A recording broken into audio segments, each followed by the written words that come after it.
di depan Dr. Terawan saya ngambil darah untuk ini vaksinasi Nusantara.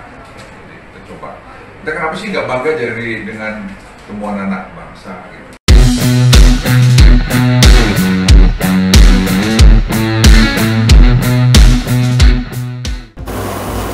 Sahabat MOC, sejumlah pejabat publik telah menerima suntikan vaksin virus corona COVID-19 dosis lanjutan alias booster yang menggunakan vaksin yang diprakarsai mantan Menteri Kesehatan Terawan Agus Putranto, yaitu vaksin Nusantara. Menteri Koordinator Kemaritiman dan Investasi Menko Marves, Luhut Binsar Panjaitan mengaku telah melakukan pengambilan sampel darah sebagai prosedur penerimaan vaksin Nusantara. Cara kerjanya vaksin Nusantara yakni setiap orang akan diambil sampel darahnya untuk kemudian dipaparkan dengan kit vaksin yang dibentuk dari sel dendritik. Kemudian sel yang telah mengenal antigen akan diinkubasi selama 3-7 hari. Hasilnya kemudian akan diinjeksikan ke dalam tubuh kembali. Di dalam tubuh, sel dendritik tersebut diharapkan akan memicu sel-sel imun lain yang membentuk sistem pertahanan memori terhadap SARS-CoV-2. Dalam video yang beredar di media sosial, tampak Luhut tengah duduk di sebuah kursi sambil memegang plastik berisikan darah. Sementara Terawan berdiri di sampingnya menggunakan masker dan sarung tangan medis. Ini saya bersama Dr. Terawan. Saya ambil darah untuk ikut ini nanti vaksinasi Nusantara. Kita coba, kata Luhut dalam video itu.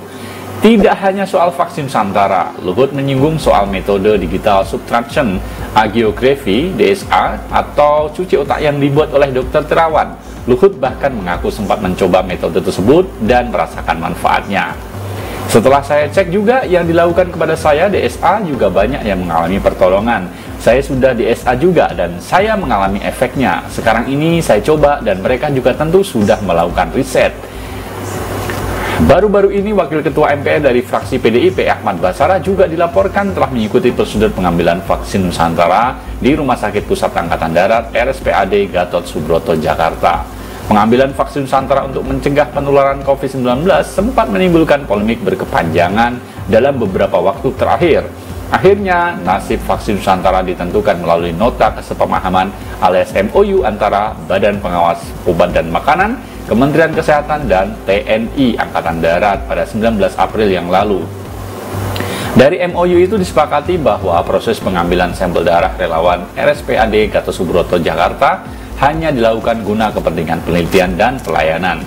Artinya, proses vaksin ini bukan uji klinis vaksin untuk dimintakan izin edar dari Badan POM, melainkan hanya layanan kepada masyarakat.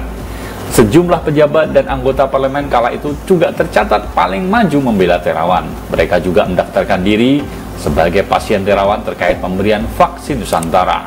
Ada di antaranya Dewan Pembina Partai Golkar, Abu Rizal Bakri, Menteri Pertahanan Prabowo Subianto, mantan Menteri Kesehatan Siti Fadila Supari, dan juga mantan Panglima TNI Jenderal Purnawirawan Gatot Nurmantio.